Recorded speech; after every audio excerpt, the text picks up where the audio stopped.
Really, that's it? But Kev's also, have you got the... Yeah, I'll do this up. So this has a really annoying clock radio type alarm. Turn that up. I have a really annoying clock radio sound I'll be making from the side there. So 4 minutes you hear a couple. It doesn't mean you have to stop right then. You don't have to stop mid-sentence. You don't have to stop mid-paragraph. Feel free to finish that sequence, but please don't feel the impunity to go on and on and on, because at 4 minutes 30 you'll hear this. And at 4 minutes 31 I will come up here and start emceeing again, whether you're here or not. So, and I will just bump you into the cameras. They don't belong to me, I don't care. Steve, you have stand-up. Yes. I'll call you later then. Laurie, you have a story that says your point. Laurie is a public, usually when I shout someone's name out, they get up and they start talking, and then I fill in the time as they approach the stage. And I say, everyone please welcome Laurie, but you're still sitting there very calmly. Laurie, would you please? I've changed my mind now. Everyone please welcome Laurie. Thank you, Les. Well, my point. As authors, a book is made up of a series of examples and little stories, each with a point. And I proudly write, produce, and edit my Magic Minute. Laurie Smale's Magic Minute. It's on pretty well all the platforms, and I'm developing a nice little following, and it's a nice feeling. But it's hard to make a point in 60 seconds. It's hard to come across as if it's just natural and it's got a beginning, middle and an end, and still make a point. And then one of my followers said to me, what's good about you is that it's not what you say, it's what you don't say.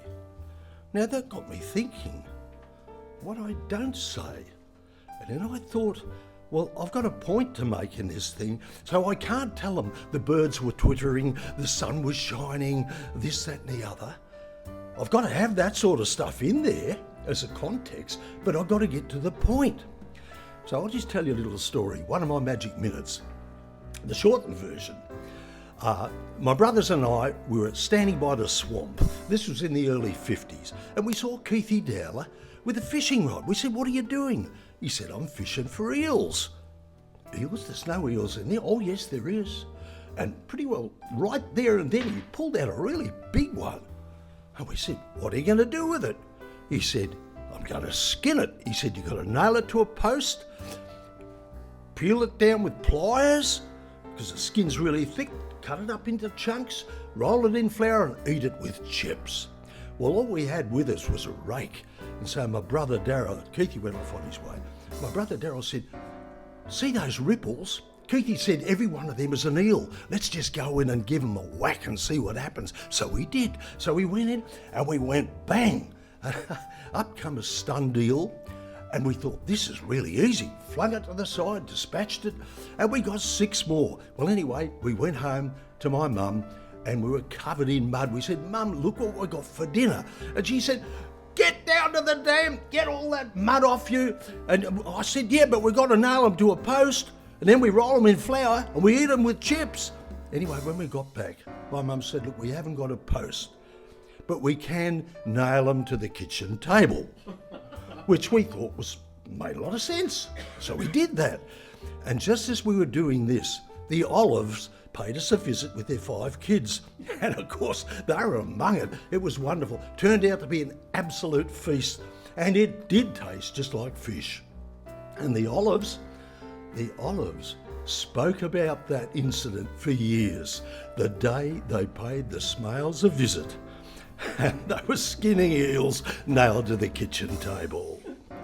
Now that's my point. My point wasn't, where did we get that rake? My point wasn't, I spoke about my mum and where was my dad? He wasn't mentioned. You're the readers, fill in the gaps. The point was how we were skinning eels, nailed to the kitchen table when we were paid an unexpected visit. by family friends. That was the point. So I took you there. So have that end in mind when you write a story, even the overall book, and then take your listeners on a journey to that point. Thank you.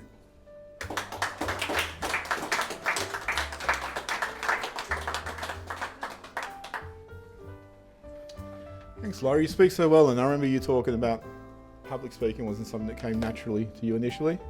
And I'm right, don't I? Or am I lying? No. Oh, maybe I'm just making up. No one's born a public speaker. Really? You sure? You've got to have the courage to get up there and get better and better as you go on. Oh, you've certainly done that. So your magic minutes, how many of them do you have all up? 134. 134. God, you can make a movie out of that, pretty much.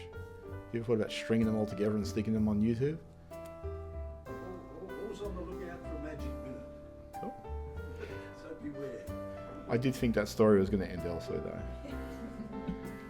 It did involve discovering bodies in the basement, but... Ruja, poem, If I Were. Really? Yeah. I thought I'd shock you. Everyone please welcome Ruja.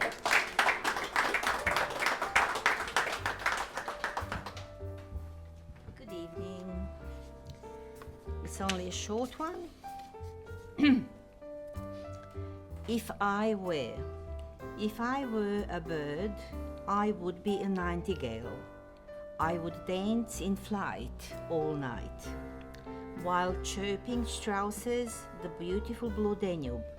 I would create waltzing figure eights. I would rest on the twig of a bush and sing Ave Maria under magical Slavonian skies to lighten sorrowful hearts in need of peaceful release. Then, at the peak of dawn, like a tired reveler, slowly, step by step, I would return to my hidden nest, still alone, but hoping for the best. Because he didn't attract a partner. Yeah. Thank you.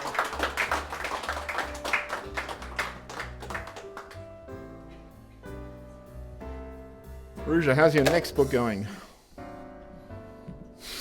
What's that grimace? You mean in English? Whichever. So you're a multilingual author, and I see you posting things on Facebook about your other successes. But then you saw that I don't know what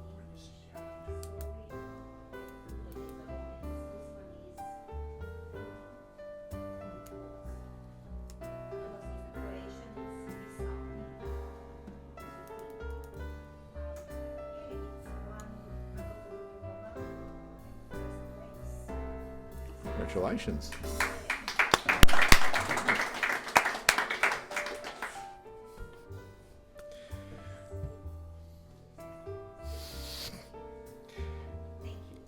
Thanks, Ruja. Simon, you have an editorial called The Key. Is this about a key of some sort? Sort of. Cool. It's not like your tank story, is it? No, nothing like the tanks. Everyone please welcome Simon. Thanks, Les.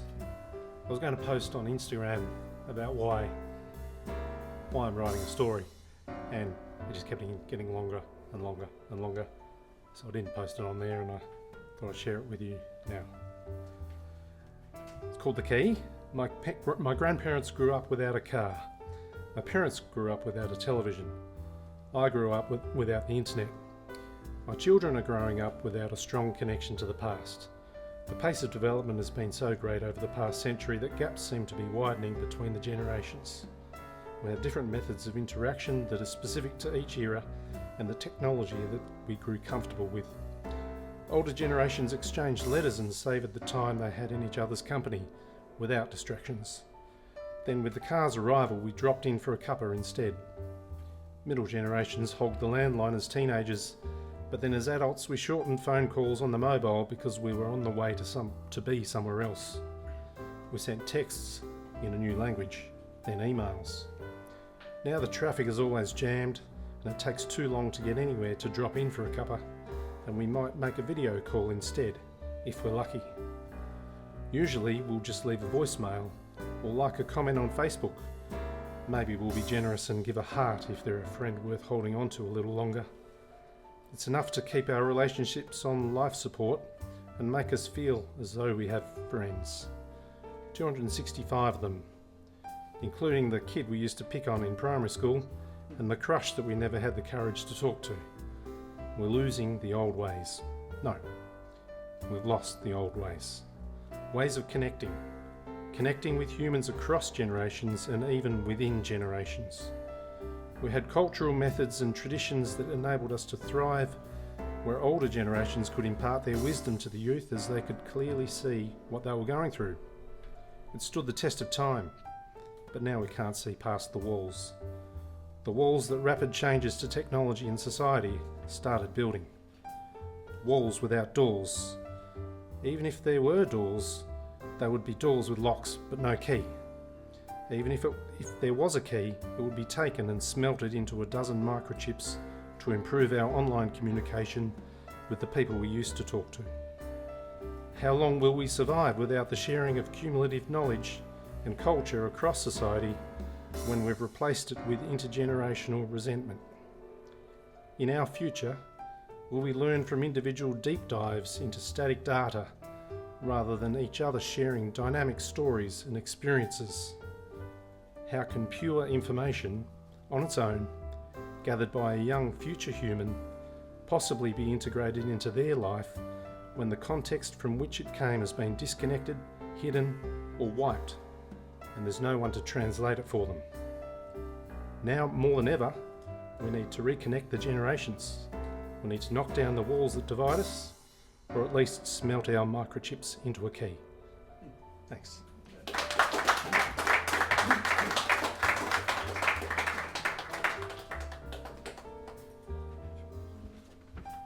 Oh, thanks, Simon. That just depressed the hell out of me.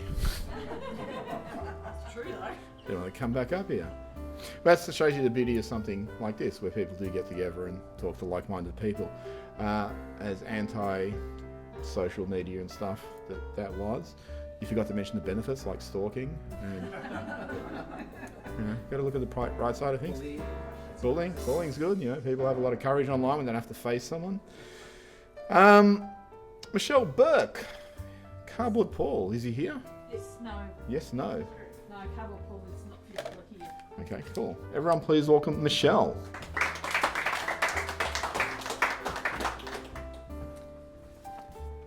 Howdy everybody. Last year I started writing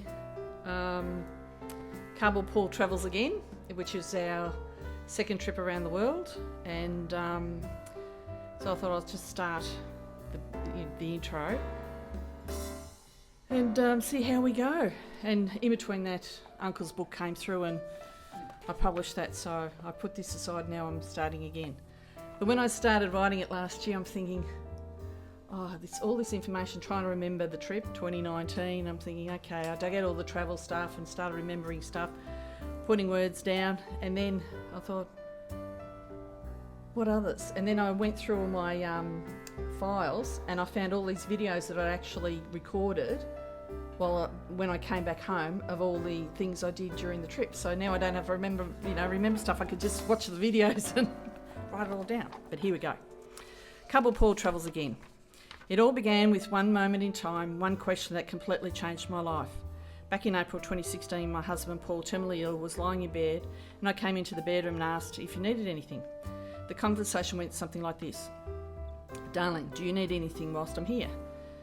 No thanks, darling, but whilst you are here, can you tell me what are you going to do when I'm gone? I was standing beside the bed and immediately responded, I'm going to go travelling. You're not, are you? Yeah, I am, I replied. I'm going to visit all the places that we plan to travel to. Wow, that would be fantastic. And I replied, yes, I'm going to get a photo of you, pack you in my suitcase and take you out and take photos of the two of us at all the famous landmarks. Paul couldn't believe it and said, you are not, are you? And again I said, yeah, I will. And Paul said, in disbelief, bullshit, you were kidding me, won't you? You won't. I said, yes, I will. I promise you that we will travel together, as I bantered back. Paul just chuckled and didn't believe that I would travel with a photo of him, but I knew that if the opportunity arose, I would do it as promised, and a promise is a promise. After Pauline, my tour buddy from 2017 California tour, and I ventured into Thailand in 2018 with Cabo Paul, we decided that we wanted to travel again. As we sat around the pool whilst I was finishing writing Travelling with Cabo Paul, we started planning our next trip abroad. I knew I wanted to return back to the UK and Paris, and as Pauline had never travelled there, it was decided that we would book another trip. Pauline was happy to go along with where I wanted to revisit and trusted my choices. There was only one stipulation, that was Pauline wanted to visit Euro Disneyland. After returning home from Thailand, I contacted Lisa again, my trusty travel manager, to organise another trip of a lifetime for us both. I wanted to go back to my favourite places that I'd visited on the British Isles tour, although wanting to stay in these places a little bit longer instead of having a flying visit with staying overnight or only 2 nights at the most. I had a long list of my favourites, with Paris being on the top, then Liverpool, Stonehenge, Edinburgh, Oxford, London and Bath. We didn't want to go in any group guided bus tours as we were limited to this schedule, and decided that it would be our own self-drive tour, and left it up to Elisa to come up with all the other areas in between. We decided to head off in August through to December 2019 for 6 weeks. As the weather is still good at that time of the year, we would also miss the majority of the peak season and the crowds. During our planning, Alicia recommended some amazing places and sightseeing.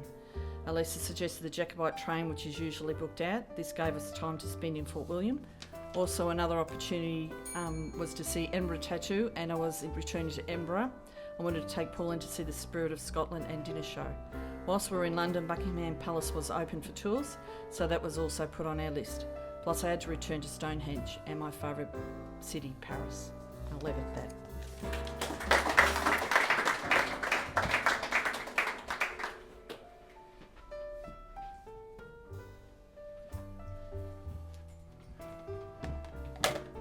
Thanks, Michelle. You're always so busy working on something. Well done. I commend your endeavour. Can just be mindful of Oscar. There's people with just drinks on the floor, which is great, but just be mindful that if he sees something he can eat or drink, he will eat or drink it. He's done it before. So just be mindful of alcohol. He does have a record of drinking alcohol too. And the last thing you want is a drunk Oscar. This is the delivery. Yeah. Not one of the interns. The interns show up drunk. We don't need to, you just expect that from them. Well, Kev tells a story about Oscar eating his son's friend's alcoholic vomit and getting drunk on it as a puppy. Yeah. But we've all been there, right?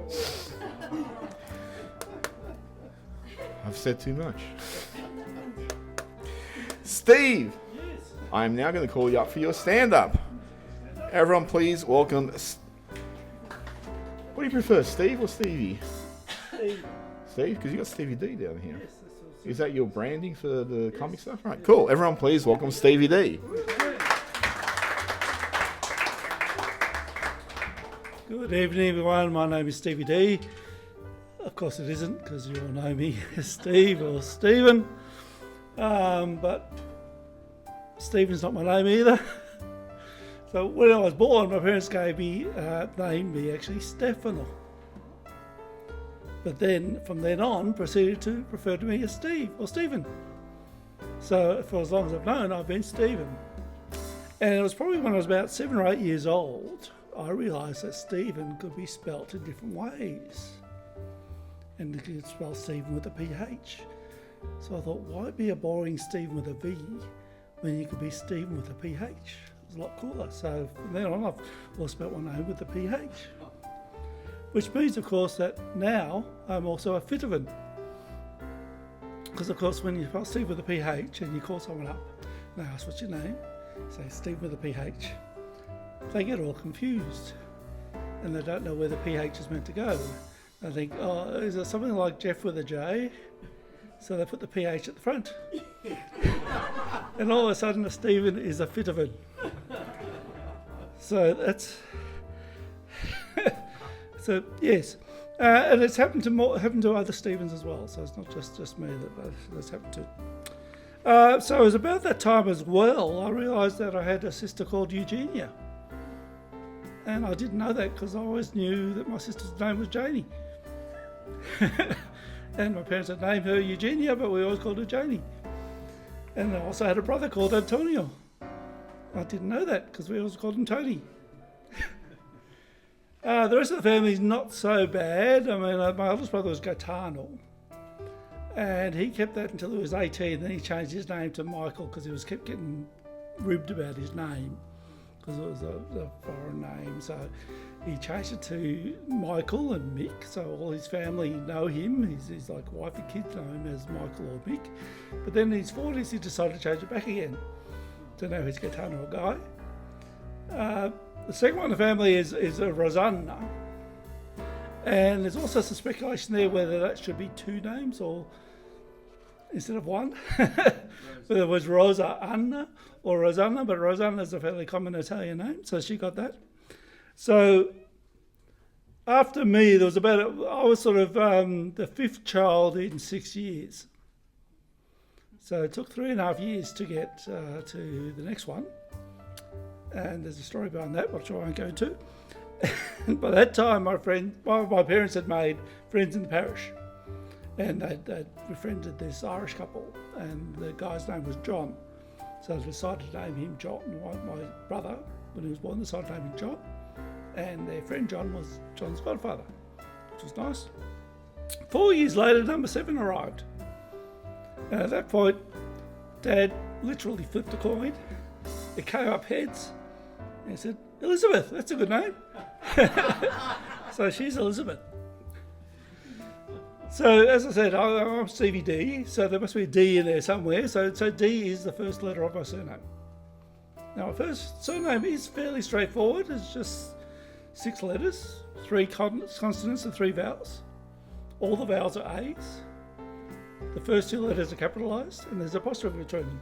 And it drives people crazy. So that's how Stefano D'Agata became Stevie D. And thank you very much.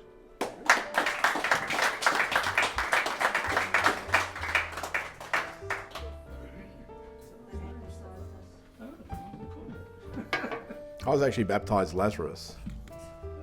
So that's why it's on some of my books.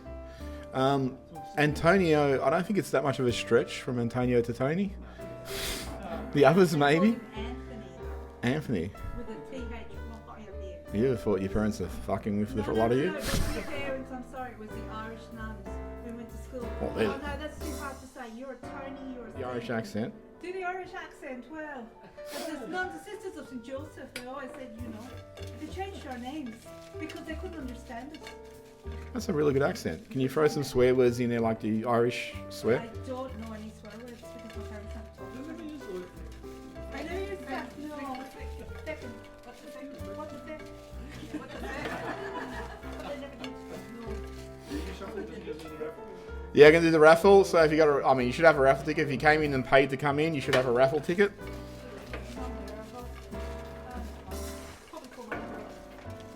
Do you know what number it was? Yes, I do. What was it? It was Maxwell Smart's number. Whose? Maxwell Smart. Oh, 86. Do you know where that number came from? No. No, you're 86 something. Sorry? You're 86 something. Yeah. It's a code for bartenders. 86 this guy, which means throw 'em out. Yeah. Does that mean kill the president? I don't know if it's become that. Who knows? It might have become that. I don't think you need to tell people if the current president. I think they're doing it like every second week. I have a yellow ticket, so that's, because a lot of them are orange, and I think probably there's one yellow ticket, which is 06.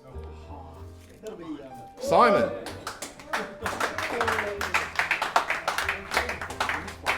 So Kevin and I spent all day making these. We put them in the box because we didn't think you'd trust our baking. And we wrapped them in some old wrappers that we had. And then ironed them. You're welcome. Kylie! Yes. How are you doing? Why are you getting up? Why am I here? Why are you getting up? Oh, because you called my name? Oh, just because you were talking to someone. I was like, in class. And I just thought I'd embarrass you. No, come up. No, I've changed my mind. No, come up. All right, you come up. What are you reading? Poetry. Yeah, Kylie's reading poetry. Everyone please welcome Kylie.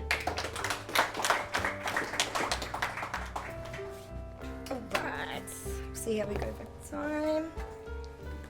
I have one that I wrote. I tried to write it for last open mic night and cracked the shits because it just wouldn't come out right. And then I forced myself to write it again, and I'm hoping to submit it to a competition very soon. We'll see how we go. I'm testing it out on you guys.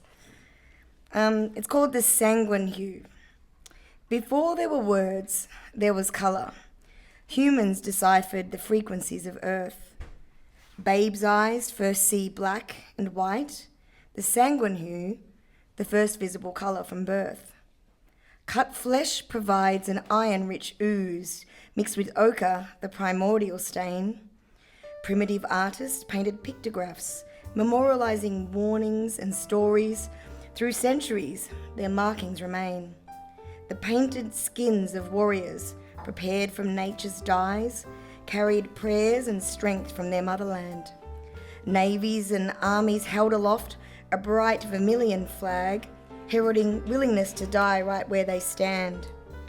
A royal signal of nobility, a tapestry of matter, riches woven into glorious alizarin thread. Elites had various displays of wealth, like shoes with cochineal-stained soles, or perhaps a crimson beret on the head. The king of jewels, a fiery ruby, believed a protector of self and estate, though a stunning crown of auburn hair was proof enough of heresy, and thus meant burning at the witch's stake. Not all rose like a phoenix from the ashes of the pyre. For women, another threat burned much like the flame, could render them an outcast, branded an immoral sinner, a scarlet letter worn as mark of guilt and shame. Apotropaic across Asia, the luckiest colour in Feng Shui, wealth and prosperity in life it does imbibe. Overseas, a Celtic symbol flies the sturdy cardinal dragon, symbolic of Welsh sovereignty and pride. A coveted rose to express one's love on the feast of St. Valentine. Cherry rouge cheeks, bright lacquered nails, carmine lips promise a passionate time. Magic mushrooms, venomous creatures, a burning flame, a warning sign. Lethal berries, cinnabar poison, Monet's cadmium pellet, Christ's blood wine. A symbol of fertility, of power, and of strength, representative of the living and the dead. Both attractant and deterrent, she is everything at once. She is primary, she is vivacious, she is red.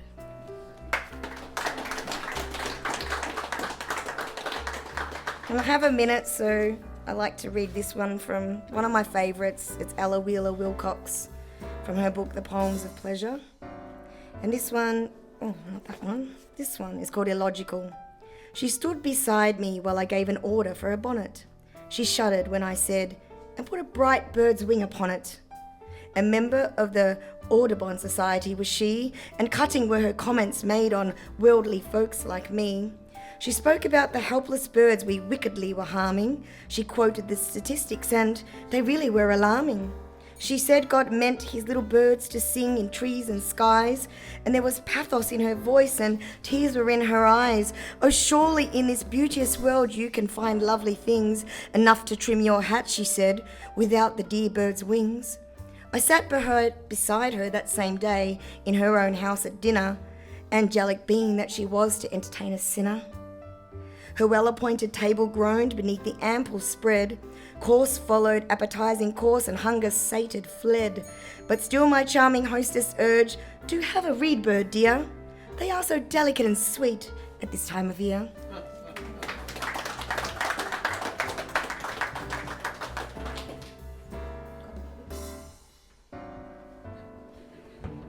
So you rediscovered your mojo? A little bit's enough. That's all you need. National Australia Horror Convention. Some people excited. I'll point it here. April 30th, May 2nd, Collingwood Town Hall, Melbourne. But there is also a ball on 1st of August. Do I have that right? Where are you, Petra? There. That is 100. And is there a theme for the masquerade? It's just a horror theme. So I come as Dan Andrews. Might not get out alive. So what's going to happen at this night? On the Widgets fundraising for the event that we're hosting in next May at the Collingwood Town Hall, a place reputed to be haunted. So yes. By haunted by who? Oh, who knows? I do not know. I was expecting something a bit more specific. I don't have the detail there. No. Cool. Anything else that we need to know about this? It's just celebrating horror. All right, so I'll leave these on the refreshments table for people to collect if they want to see. Petra told me she couldn't read tonight because she just had a dental procedure, but she's just spoken beautifully for a minute. It's okay, that's okay. Yeah, look, I push past it sometimes. Oh, just sometimes. Alcohol is a wonderful drug. Sometimes. Janie! Have you got a gun? Yes, I have. You want to come up and show everyone your gun? Oh, you got to show them there. Come up. So everyone, please welcome Eugenia.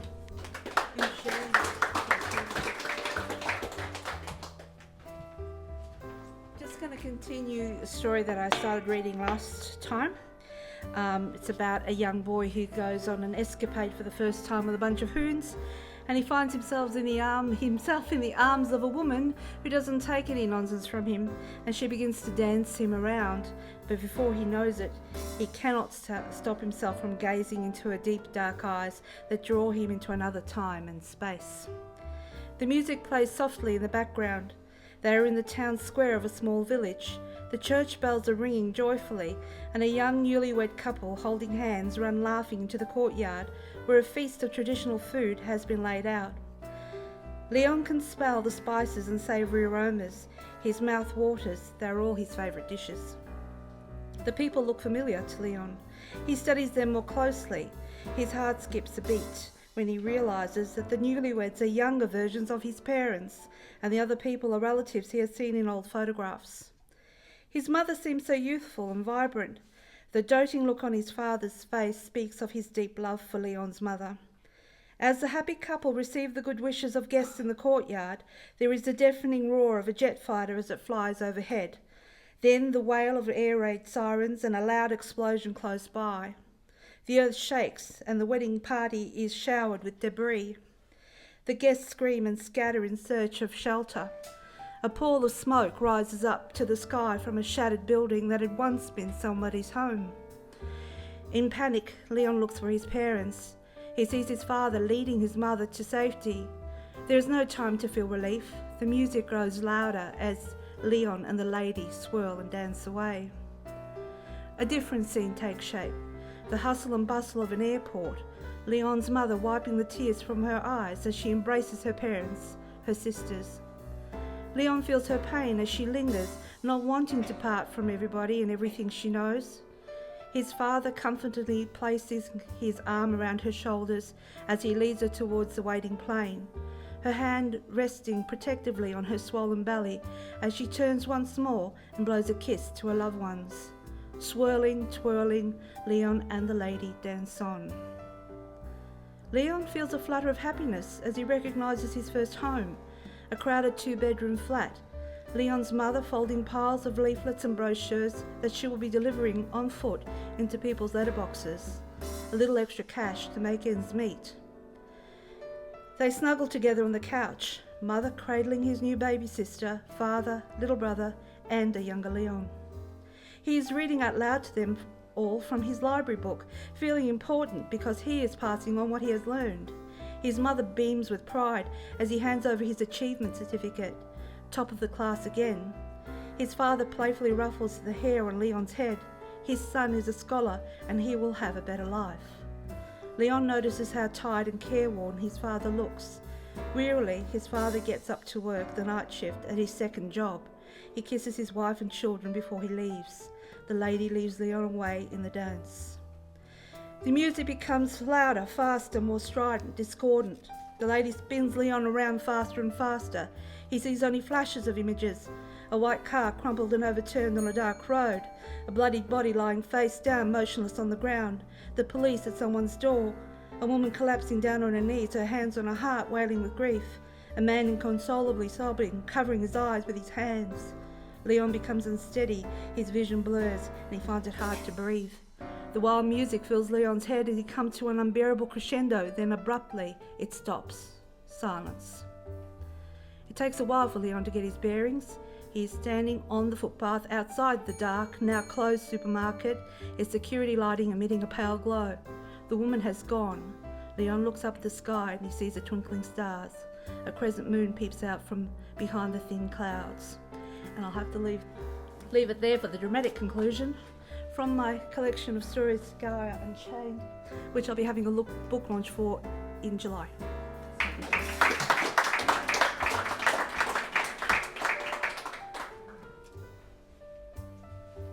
Do we have a fixed date? July? Yeah, 25th of July. 25th July. Where? Witchmount Winery. Oh, cool. Time? 1 p.m. to 4 p.m. Is it open to the entire public or just Well, the 98 siblings you have whose names you don't know? siblings, there's cousins, there's nephews and nieces and everyone, but it'll be between 1 and 4, and it's an easy drive down the Calder Highway, down Kilmelton Road to the winery where the wine will be provided. There will be wine. It's an easy drive down, but I think the way back's going to be a little bit hard. It might be a little bit difficult, but they've got traffic lights now, which is really cool. And my brother will be performing Steve? music. No, my other brother. Which one? Antonio. Oh, Jim. No, Jim is the husband. He'll be playing guitar too. Oh, cool. Oh, Jim is actually his last girl, but we call him. This is like a flying high routine. Then they got married. No one knew that. Oh. Because it was like God and Eugenia. And then no, you can run. Buddy went to pieces. No, sorry. That's a flying high 2 joke. All right, thank you. Send me the details and I'll put it in our newsletter. Yeah. All right, cool. Sue Elson, you have a story and a poem, Writing and Never Enough, or is that Writing is Never Enough? Or I'll let you elucidate. Everyone, please welcome Sue.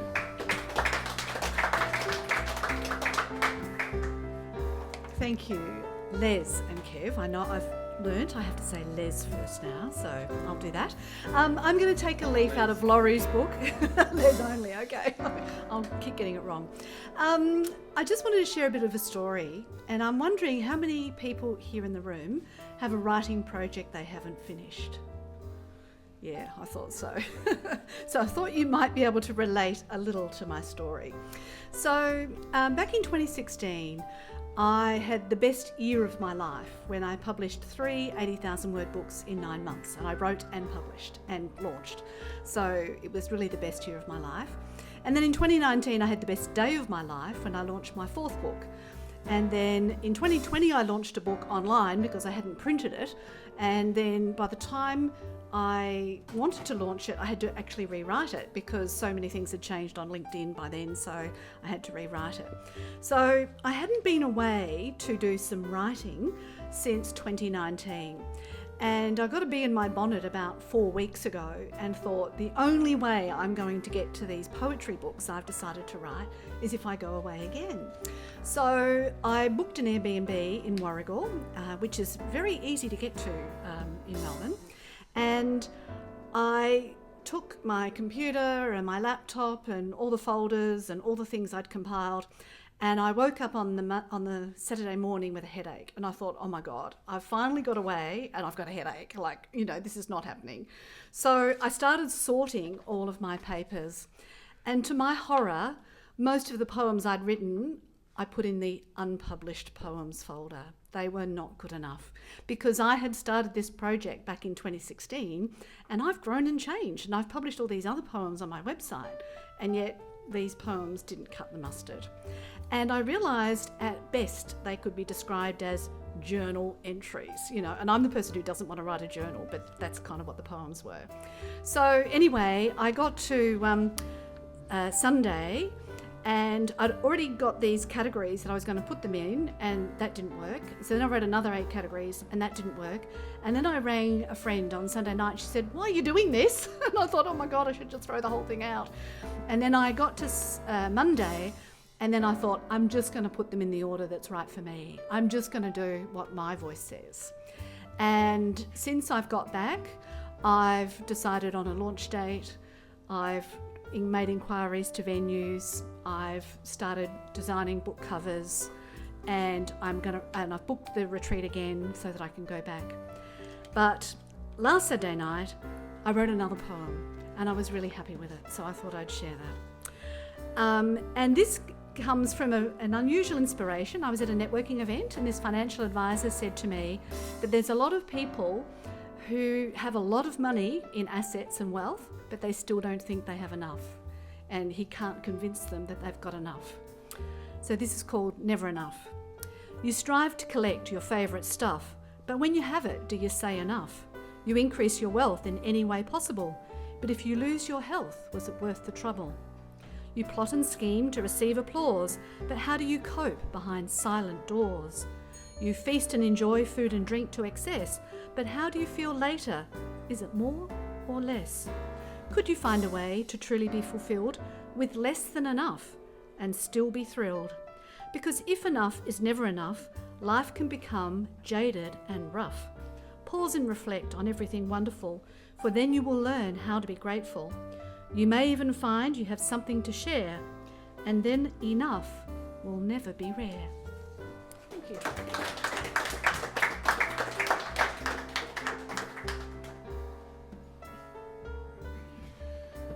Thanks, Sue. I think that's a really wonderful lesson in the evolution of writing. How, what we did yesterday doesn't seem quite as good as what we're doing today, and how we're always striving to be better versions of ourselves and write better things. It becomes an unending pursuit. It's really dangerous in some ways because you can never reach that aspiration. So sometimes you just got to get to the point where you go, I think this is as good as I'm going to get it for now. And in 2 years from now, I should never look at it again. I'm going to do the spin it and wing it. So for people who don't know what's going on, Mark, you're the only one, so I'm going to be talking to you. Spin it and wing it is an improv exercise. 6 people have put their names in or numbers into this bowl. Whoever gets chosen goes up and spins it. Whatever prompt comes up, they get about a minute to think about it, and then they have to come up and just improv it. We've changed the rules, or I've changed the rules because I'm up here, I'm in charge. You're coming up here alone, so there's no partnerships anymore. Because I think that sort of helps the person, and I really want to torment the person. I want them to come in here and reach deep down and find something that only they can do under the uncomfortable spotlight. And yeah, and if they can't do it, then nervous breakdowns. So Kylie was our first. I don't know how much of this you want me to recount, Kylie. How much of this do you want me to recount? You probably shouldn't have shot your hand up there and go, been there, done that. All right, so there's 6 people in here. I don't know who they are. Kev, you're in here, aren't you? So I've named Jonathan. And I bet Stephen, you're generally in here. Yeah. Jeff, I bet you're in here. With that head of hair, you shouldn't be. Laurie, you'd be in here. You speak beautifully, you'd definitely be in here. And Tess, you'd be in here. Tess is one of our newer interns. And the winner is Tess. Oh, fantastic. It's not Tess, there's no name on this, it's just number. Number 2. Oh, no. It's Shell, apparently. Shell, you're in here, aren't you?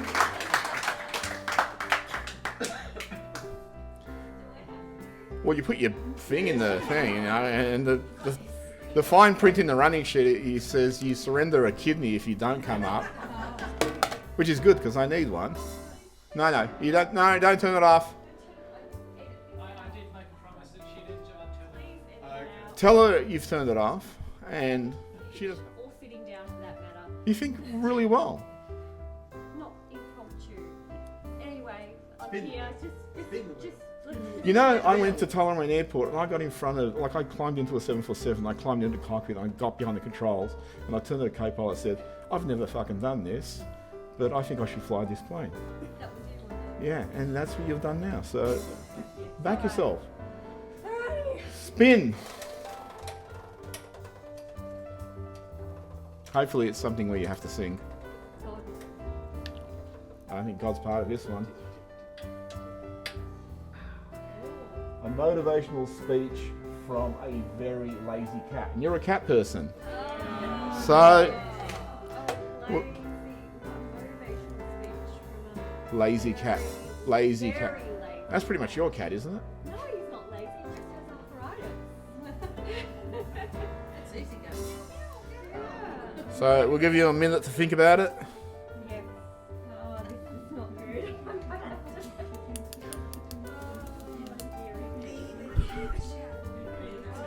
Hey, I will take audience participation. No audience participation. You're coming up.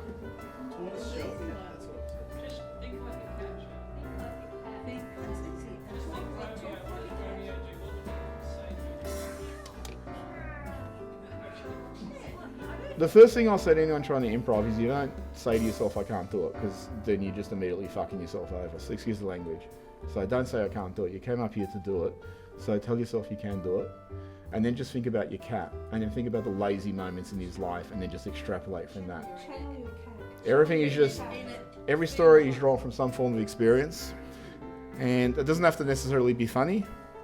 So don't. I mean, animals motivate us all the time. Like, I just have to watch Oscar. Oscar will look at Kevin saying, feed me, and Kev eventually gives in and feeds him. He'll go to Kevin and go, take me out for a wee. Animals are always pushing us to do what they need us to do, whether we know it or not. Kev is filming all of this. If you don't want to be in the final product, please let Kev know and he'll cut you out. And I will probably just cut all of you out and just leave Shell in it. And we'll post that up on YouTube.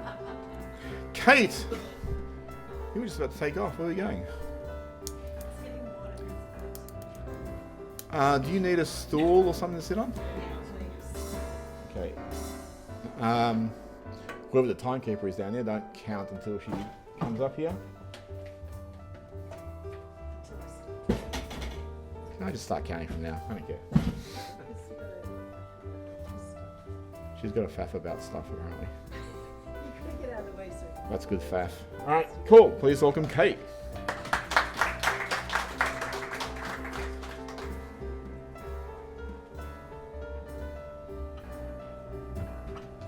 Need a stool tonight because I forgot my glasses. My reading glasses. Okay. So, I'm going to sing a song that I wrote about a song that I wrote. It's called Two Blondes and a Beer. And I'm still deciding whether I'll sing all of it or just some of it. If I do the short version, I might even do another song. But time is ticking on, right? Can you hear that?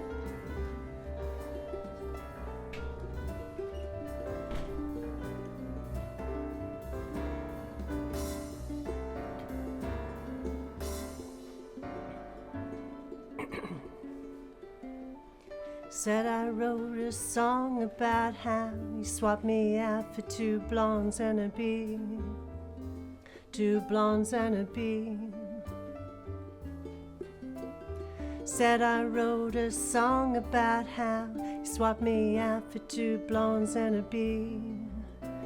Two blondes and a beer. But that was all ego. That was all ego, that was a rapper's song. Yeah, that was a rapper's song. But I like R&B, yeah, I like the blues. And I like soul that makes your body wanna move. And I like R&B, yeah, I like the blues. And I like songs that make your hearts wanna fuse. Your hearts wanna fuse. Wanna fuse.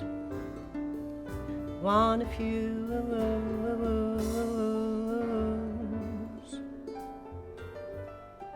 Said I wrote a song about how you swapped me out for two blondes and a beer. Two blondes and a beer. Said I wrote a song about how you swapped me out for two blondes and a beer. Two blondes and a beer. But that was all ego. That wasn't true. That was a rapper's song. That was a rapper's song just like you. Said I wrote a song about how he swapped me out for 2 blondes and a beard. 2 blondes and a beard.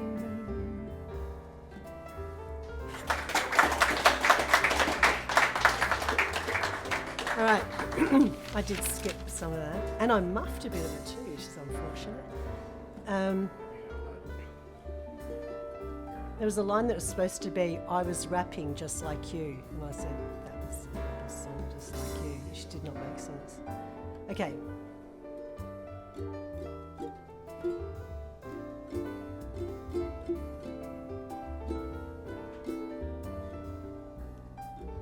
Wanted to move to the Gold Coast.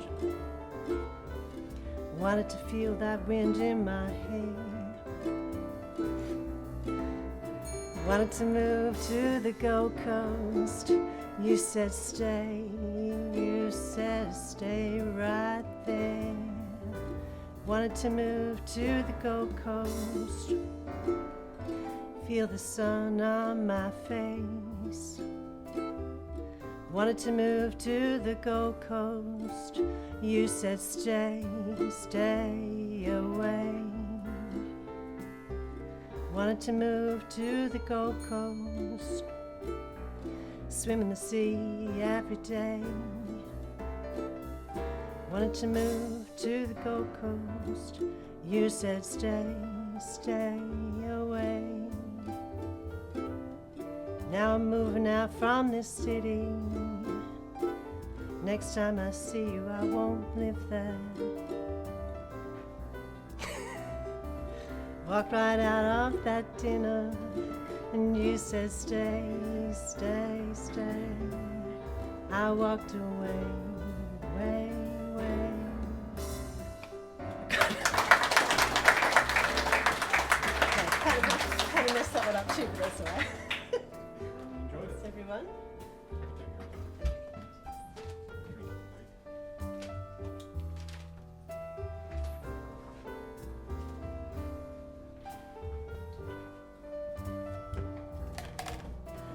So when do you have an album coming out, Kate?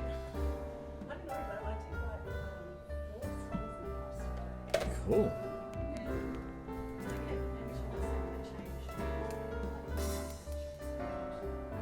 That's fine. You should end up doing it. What's stopping you from doing it? There you go. Crystal!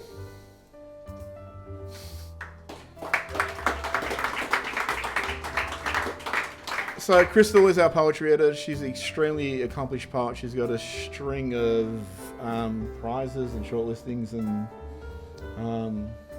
what else do you have behind you? Just finished the fellowship. You finished fellowship at Verena, which is a very prestigious fellowship. Everyone please welcome Crystal.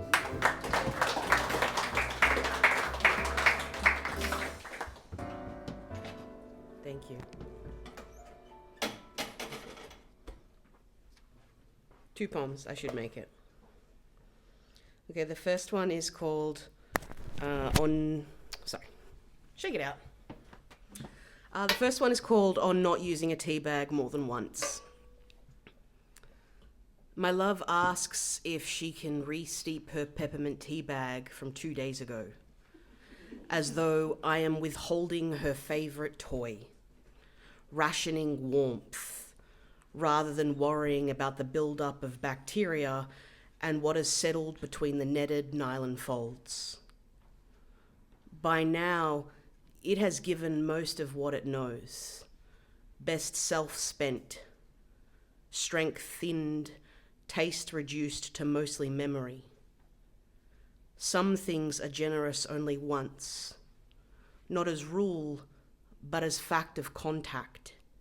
Heat pulling everything forward at once, then gone. The trick is learning how to honor the first offering without mistaking faith as thrift. My love, life is hard. Litany is a perversion of order held too tight. Waste is regrettable, but so is yesterday's lukewarm disappointment. There are economies I refuse to practice. so I will waste everything still warm with you. Thank you.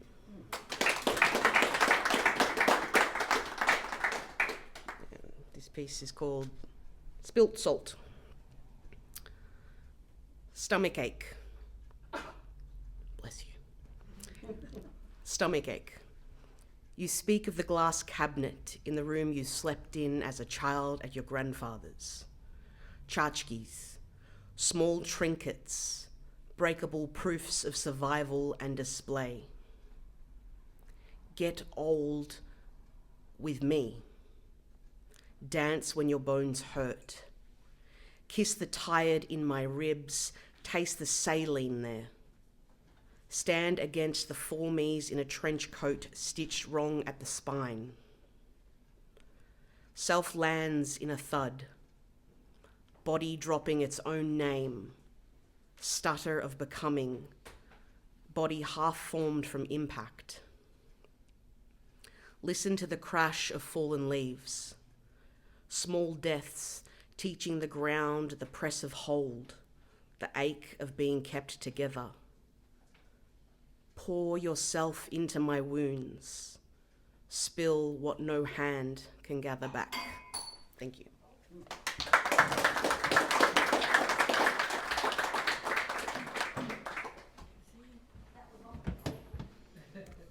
Thank you, Crystal. Shell, how are you feeling about your spin and wing it? I hated it, yeah. Still cringing. Still cringing? Still cringing. Do you need some way to deal with the pain and... Alcohol. No, because I forgot to give you the chocolates. They're yours.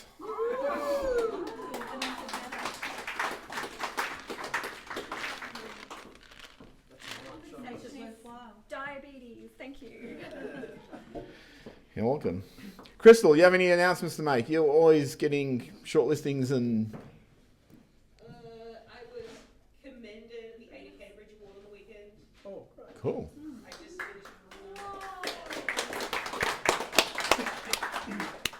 finished.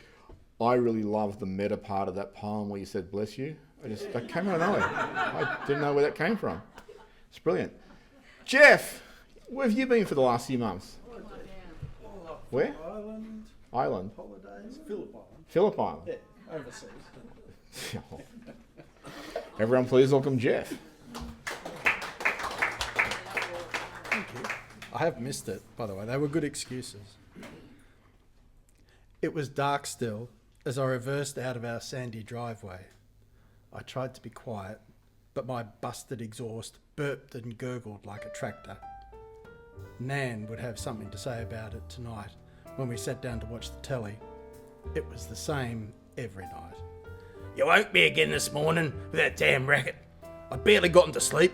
You know I have trouble sleeping. Awake all damn night, finally get to sleep. Bang, bang, bang, doors slam, and then that machine starts up and riles the whole bloody neighbourhood. I flicked on the wipers as I pulled out onto the highway.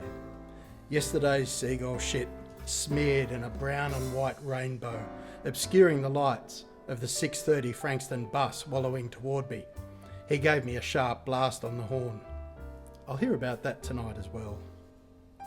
Approaching Dramana, the eastern sky was colouring. Optimistic sidewalk cafes were setting out tables and chairs. I pulled up across the road from my